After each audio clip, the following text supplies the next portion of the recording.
Sa isang nakakagulat na pangyayari, may bagong testigong lalantad mula mismo sa panig ni Patidongan. Isang taong hindi lang basta saksi, kundi hawak ang mga ebidensyang magpapatunay na lahat ng isiniwalat ni alias Totoy sa publiko nitong mga nakaraang linggo ay pawang katotohanan. At ang mas matindi pa, hindi raw siya magdadalawang isip na ibunyag ang lahat ng kanyang mga nalalaman tungkol sa di umano'y pag-utos ni Atong Ang na iligpit ang mga sabongerong nandaya sa kanilang online sabong. Sa madaling salita, ang taong ito ang maaaring magturo at magpatunay na sina Charlie kasama ang kanyang mga alipores ang may kagagawan ng kalunos-lunos na pagpatahimik sa mga inosenteng buhay. Ngayon, mas lalong nabalot ng kaba ang lahat ng sangkot sa krimen. Hindi lang basta nininerbiyos, kundi nataranta na. Dahil ang kasinungalingang matagal nang tinatakpan ng salapi ay matutuldukan na. Pero bago po tayo magsimula, baka pwede pong paki-like ang video ito dahil malaking tulong na po ito sa katulad naming content creator. Ayon sa ating paghalughog sa mga balita online, ang testigong ito ay matagal na raw gustong magsalita. Matagal na raw niyang kinikimkim ang bigat ng katotohanan, isang lihim na sa bawat araw ay unti-unting kumakain sa kanyang konsensya. Ngunit hindi siya basta lumantad, hindi dahil sa kakulangan ng tapang, kundi dahil alam niyang ang kapalit nito ay buhay niya. Hindi raw ordinaryong kwento ang kanyang dala. Ito ay isang matinding banggaan ng katotohanan laban sa kapangyarihan. Isang laban kung saan madalas ang naaapi ang natatabunan at ang may koneksyon ang laging napapawalang sala.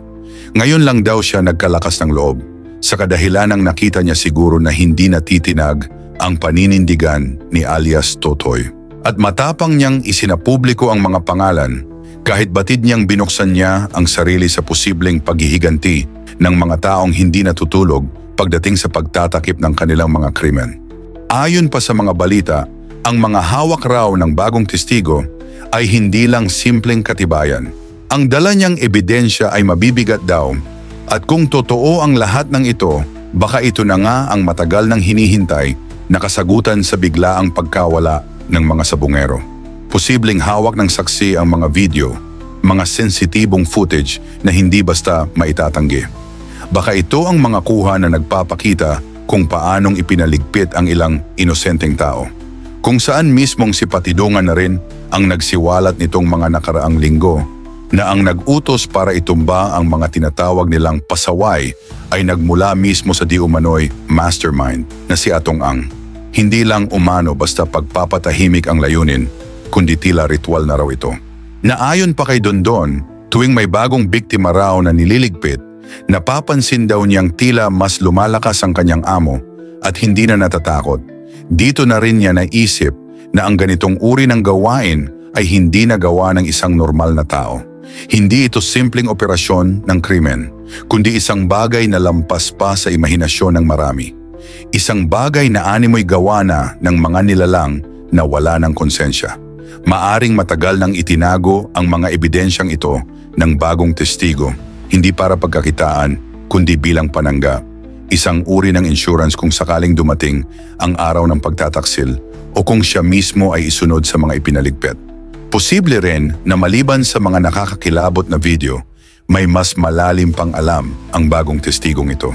Mga impormasyong hindi pa kailanman lumabas sa publiko at posibleng magbunyag ng buong mekanismo sa isang pambansang iskandalo. Isang kaguluhang hindi lang umiikot sa ilegal na sugal, kundi pati na rin sa marahas na paraan ng pagdukot hanggang sa walang awang pagtapon ng mga ito sa Taal Lake. May posibilidad rin na alam niya kung sino-sino ang mga aktwal na nasa likod ng pagkuha ng sapilitan sa mga sabongero at kung paano plinano ang bawat galaw mula sa surveillance, sa pagkidnap ng target, hanggang sa pagligpit at pagpakain ng mga ito sa mga isda sa palaisdaan ng Taal. Isang lugar na ngayoy tila tahimik pero naging libingan ng maraming boses na inalis sa mundo ng mga taong handang isakripisyo ang buhay ng iba para hindi mabawasan ang kayamanan. Kaya't nang ibinalita kanina na may isang bagong testigong handang lumantad, isang taong may hawak ng matitibay na ebidensya para mapanagot ang mga nasa likod ng krimen, agad itong nagliyab sa social media. Maraming netizen ang hindi na makapaghintay Gusto ng taumbayan na agad na siyang magsalita, ipakita ang kanyang mukha, ibulgar ang katotohanan, at ituro isa-isa ang mga makapangyarihang taong nasa likod ng karumaldumal na kasong ito.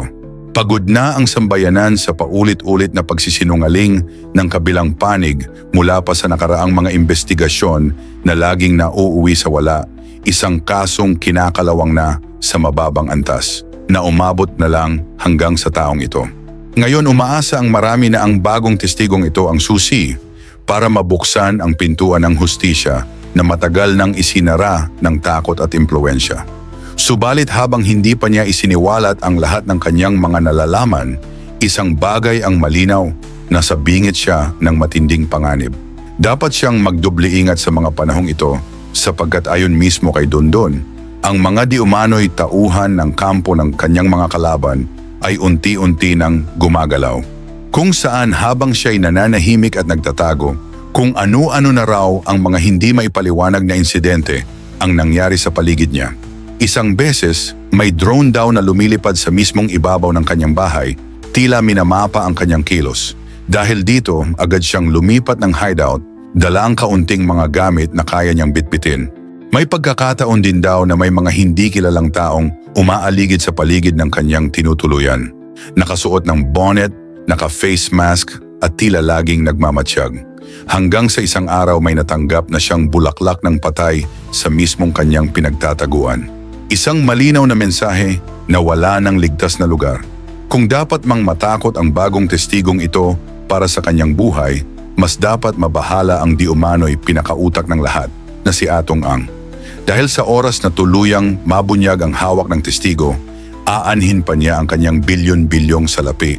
Kung ang huling hantungan naman niya ay rehas, habang buhay na pagkakakulong at isang pangalan na mababaon sa kahihiyan, baka nga ang taong ito na ang magpapaluhod sa mga dating hindi malapitan, mga personalidad na tila Diyos kung umasta. Mga makapangyarihang individual na sanay bilhin ang katahimikan, patahimikin ang katotohanan at manipulahin ang hustisya. Pero hindi na ito mangyayari ngayon, sapagkat sa isang matapang na pahayag ng NAPOLCOM, sinabi na ni attorney na hindi kayang bilhin ng mga kriminal ang hustisya ng mga inosente kahit ilang bilyon pa ito. Kaya totoo ang kasabihan na may hangganan ang kapangyarihan at may katapusan ang panlilinlang. At kung ito nga ang simula ng pagbagsak ng isang imperyo, magsisilbing hudyat ito para sa lahat ng biktima na sa wakas may pag-asa pang bumangon ng katotohanan. Sa kasalukuyan, mas lalong lumalaki ang pressure sa kampo ni na Charlie. Kahit tahimik pa sila sa media, ramdam ng publiko na may tensyon. Ang mga tao na dati ay kampante, ngayon ay nagbubura na ng datos sa cellphone, lumalayo sa mga dating kausap, at nagkakandara pang maghanda ng mga bagong pahayag para hindi tuluyang mabuking. Dahil isang maling hakbang lang, ay pwedeng sumabog na ang lahat. Sa mga panahong ito na tila baluktot na ang sistema, ang pagsulpot ng isang testigong handang itaya ang lahat. Ang kanyang pangalan, kalayaan at mismong buhay ay hindi basta kwento ng tapang. Isa itong sigaw para sa katarungan. Kung totoo ang lahat ng hawak niya, baka ito na ang babasag sa sikreto ng iilang taong may hawak ng impluwensya at kontrol. Baka ito na ang umpisa ng pagguho ng isang kahariang matagal nang nabubuhay sa panloloko, pananakot at salapi. Ikaw, ano ang masasabi mo sa bagong testigong ito na mula mismo sa panig ni Julie Patidongan? Siya na kaya ang hinihintay ng taumbayan para tuluyang mabunyag ang lahat ng kasinungalingan? Siya na kaya ang magiging susi para tuluyang mapaluhod ang mga makapangyarihang nasa likod ng karumaldumal na kasong ito? O baka naman isa siyang huwad na testigo, isang kasangkot sa mas malalim na panlilinlang na sinadyang lumantad upang guluhin ang katotohanan? Ikaw na ang humusga. E-comment mo yan sa ibaba at babasahin natin yan isa-isa. Hanggang dito na lamang po, maraming salamat po sa inyong lahat at mabuhay po kayo.